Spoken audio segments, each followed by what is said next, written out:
প্রিয় দর্শক, আপনাদেরকে আজকে দেখাবো বানিয়াচং উপজেলার বৃহত্তর বানিয়াচং উপজেলার রাজবাড়ি এবং তার প্রাকৃতিক সৌন্দর্য, নৈসর্গিক সৌন্দর্য এবং প্রাচীনতম নিদর্শনসমূহ। ঐতিহ্যবাহী এশিয়ার বৃহত্তম গ্রাম হলো বানিয়াচং। হবিগঞ্জ জেলা শহর থেকে প্রায় 18 কিলোমিটার উত্তরে এটা অবস্থিত। প্রায় 7 কিলোমিটার দৈর্ঘ্য ও 6 কিলোমিটার প্রশস্ত বিরাট স্থলভাগ দ্বারা বেষ্টিত এই গ্রামটি।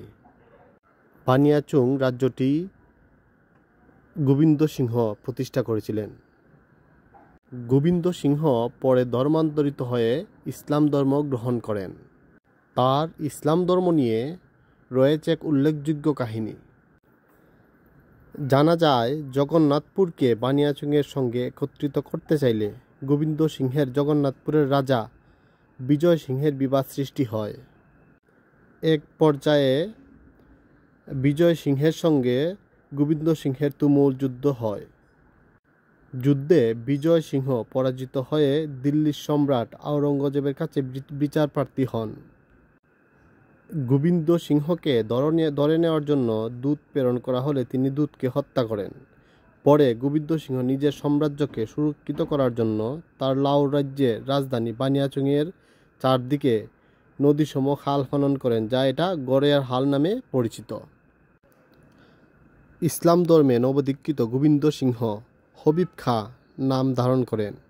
সেই সঙ্গে শাহী দরবার থেকে রাজ্যের সনদসহ শেখ, সৈয়দ, মুঘল, পাঠান, তাঁতি, জেলে, কামার, কুমার প্রায় 300 পরিবার নিয়ে বানিয়াচংয়ের প্রত্যাবর্তন করে আনুমানিক 1556 সালে পুনর্নির্মাণ করেন।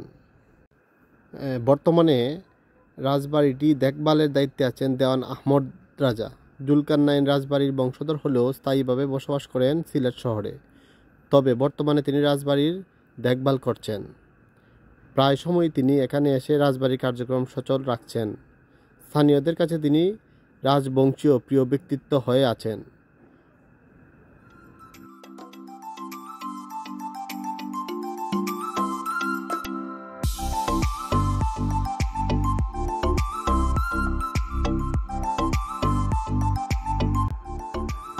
বর্তমানে রাজবাড়ির সামনে বিশাল জলাশয়, এটি দিঘি। এ দিঘির নাম দেওয়া হয় দেওয়ান দিঘি। এ দিঘির এক পারে রয়েছে রাজাদের নির্মিত গাটলা। এ গাটলা এখনও সবার দৃষ্টি কাড়ে।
(1556 সালে এই রাজবাড়িটি পুনর্নির্মিত করা হয়।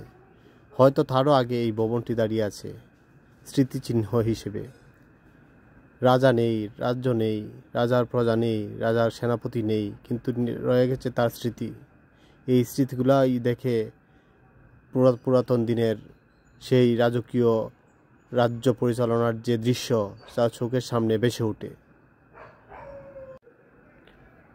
কতটুকু সুদক্ষ কারিগর দ্বারা নির্মিত হয়েছিল সেই ভবনগুলি, হয়তো কে জানে। এই ভবনের যে কোনো একটি রুমেই হয়তো রাজা থাকতেন রাজার রানী।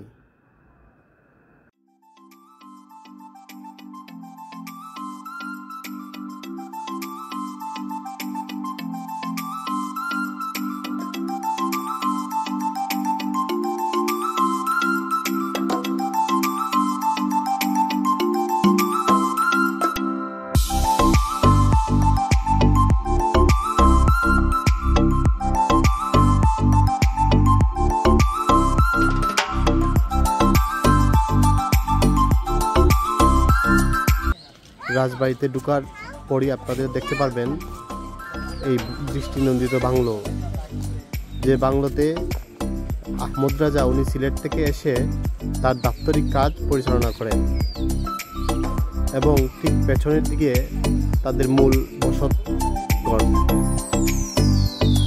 এই যে এখানে বিভিন্ন হিসাব নিকাশের কাজ এই রুমে করা হয়।